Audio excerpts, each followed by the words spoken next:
আসসালামু আলাইকুম, কেমন আছেন আপনারা সবাই? আশা করি সবাই ভালো আছেন যে যেখান থেকে আজকে আমার এই ভিডিওটি দেখছেন। তো চলে আসলাম নতুন আরেকটি ব্লগ ভিডিও নিয়ে সকাল সকাল আপনাদের মাঝে। আশা করি আমার এই ভিডিওটি আপনাদের কাছে ভালো লাগবে আর সম্পূর্ণ ভিডিওটি দেখার অনুরোধ রইল আপনাদের কাছে। তো সকালবেলা সূর্যটা খুবই মানে ভালো লাগছিল দেখতে, আর তাপটাও কিন্তু খুবই কম ছিল। তো 2 দিন হালকা একটু গুড়ি গুড়ি বৃষ্টি হওয়াতে তো দেখা যায় পরের দিন সকালটা হালকা একটু ঠান্ডা ঠান্ডা ছিল, আর রাতেও দেখা যায় মানে বেশ কিছুটা ঠান্ডা পড়েছে আগের তুলনায়। তো পরিবেশটা খুবই ভালো লাগছিল আমার কাছে। তো ভাবলাম যে আপনাদের সাথে একটু শেয়ার করি শীতের সকালটা। এখনও ভালো মতো শীতটা আসেনি, এখনও হয়তো আস্তে আস্তে পড়ে যাবে, যেহেতু ডিসেম্বর মাস শেষের দিকে বা শেষ হয়ে যাবে। তো সকালবেলা দেখা যায় একটু বাইরে বের হলে বা বারান্দা দিয়ে একটু রাস্তাটা দেখলে বোঝা যায় যে মানুষের জীবনের আসল গন্তব্যটা কি।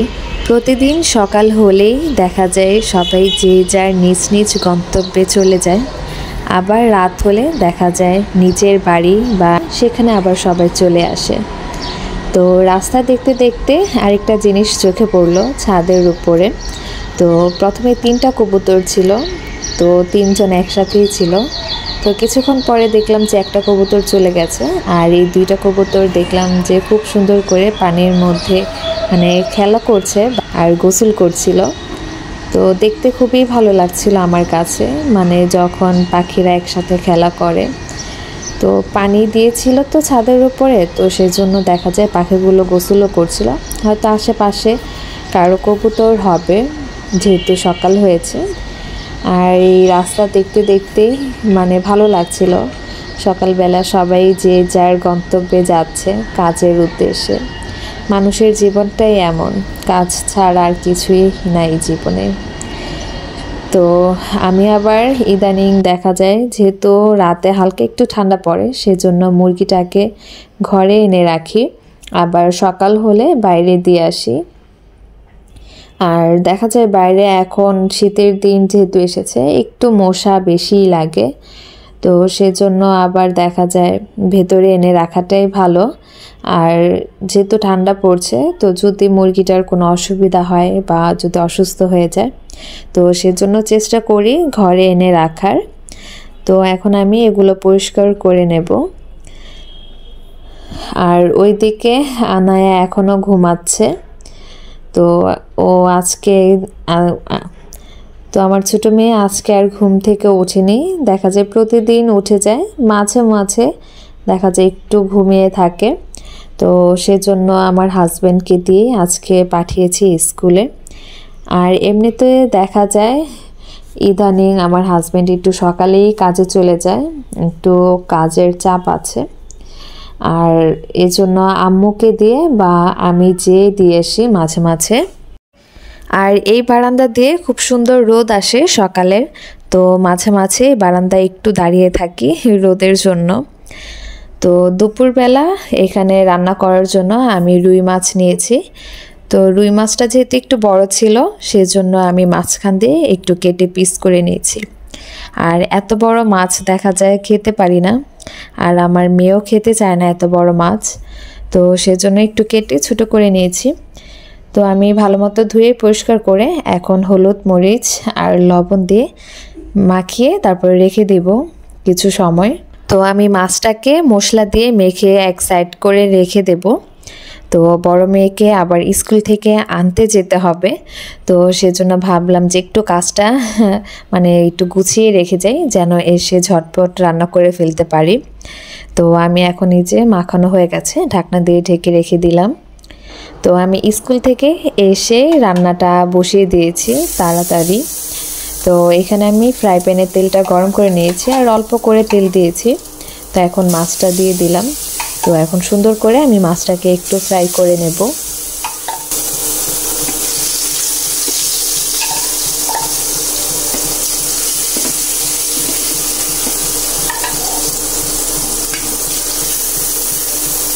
তো সবগুলো মাছ আমার দেওয়া হয়ে গেছে, এখন আমি ভালো করে একটু ভেজে নেব। আর রুই মাছ কিন্তু ভেজে ফুলকপি দিয়ে রান্না করলে খেতে বেশ ভালো লাগে। তো আজকের রান্নাটা আমি ফুলকপি দিয়েই করছি। তো এক পাশ আমার ভাজা হয়ে গেছে, তো আমি মাছটাকে একটু ঘুরিয়ে দিচ্ছি যেন মাছটা পুড়ে না যায়। আর অনেক সময় দেখা যায় মাছ ভাজা রেখে দূরে কোথাও চলে গেলেই দেখা যায় এক পাশটা পুড়ে যায়। তো সেজন্য মানে কাছে থাকার চেষ্টা করি। অনেক সময় দেখা যায় বাচ্চা কাচ্চা নিয়ে দেখা যায় একটা কিছু করলে ওদেরকে সামলাতে যেয়ে ভুলে যাই যে চুলার মধ্যে কিছু রেখেছে কিনা। তো আমার মতো কে কে আছেন যারা চুলার মধ্যে কিছু রেখে ভুলে যান। তো যাই হোক, আমার মাছটা ভাজা হয়ে গেছে ওইদিকে। তো আমি মাছটা নামিয়ে আমি একটি কড়াইয়ের মধ্যে পেঁয়াজটাকে লাল করে নিয়েছি। তো এই লালটা হয়ে যাওয়ার পরে আমি সামান্য পরিমাণে আদা আর রসুন বাটা দিয়ে একটু ভেজে নিচ্ছি যেন আদা রসুনের গন্ধটা চলে যায়। তো এখন আমি এক এক করে সব গুঁড়ো মশলাগুলো দিয়ে দিব।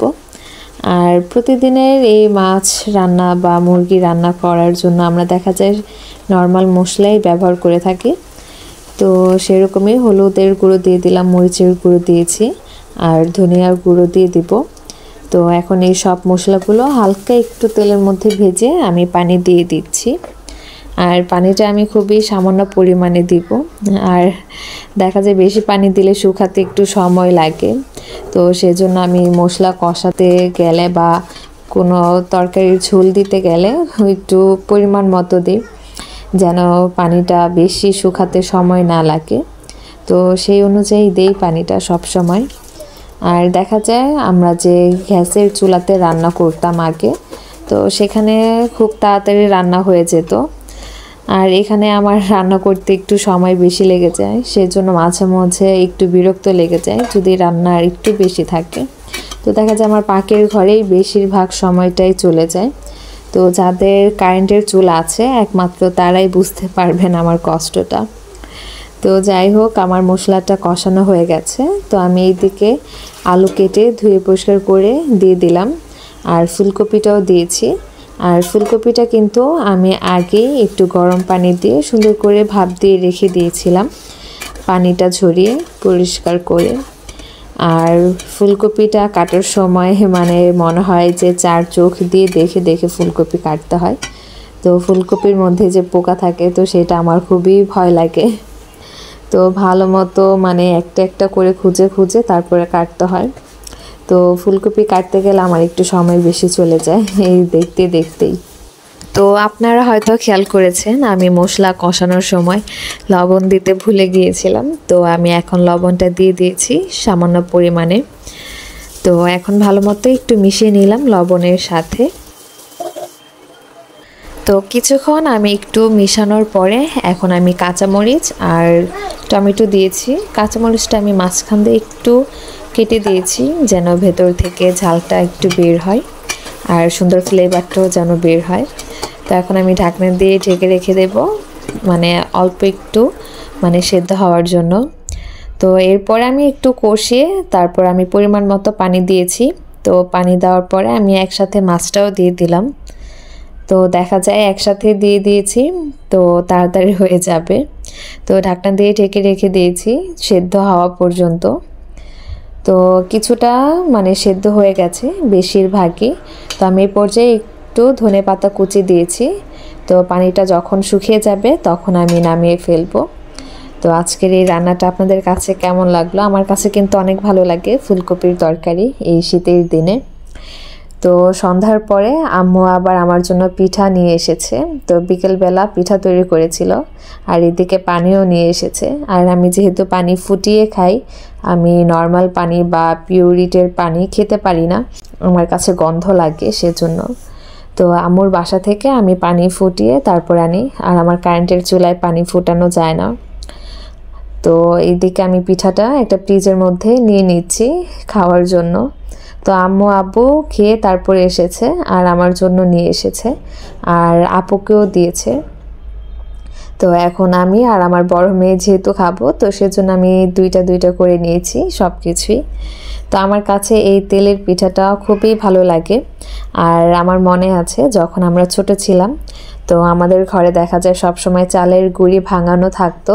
তো যখনই পিঠা খেতে চাইতাম আম্মুর কাছে, তো রাত হোক বা দিন হোক, তো আম্মু তখনই অল্প একটু চালের গুঁড়ি নিয়েই পিঠা বানিয়ে দিত।